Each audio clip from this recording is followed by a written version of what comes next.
যদিও বসন্তকাল, তবুও ভালোই কিন্তু গরম পড়েছে। আর এই গরমে দুপুর হলেই মনটা বলে একটু টক খাই। আর তাই চলে গেলাম জঙ্গলে আম পাড়তে। গিয়ে দেখলাম আমগুলো কিন্তু খুব ছোট ছোট, তবুও টক খেতে ইচ্ছে করছে যখন, টক তো খেতেই হবে। আর তাই কচি কচি আমগুলোই পেড়ে নিয়ে এলাম। তারপর ওগুলোকে ভালো করে ধুয়ে খোসা ছাড়িয়ে গ্রেট করতে বসে গেলাম। আর তার মধ্যেই সব সাঙ্গপাঙ্গরা জুটে গেল টক খাওয়ার জন্য। আমাদের আম্মা খায়, সবাই ভাগ বসাতে চলে এসছে।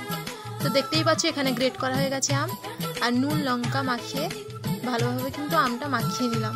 আর তারপর সবাই মিলে খেতে শুরু করে দিলাম। তো দেখো সবার রিয়াকশানটা টক খাওয়ার পরে।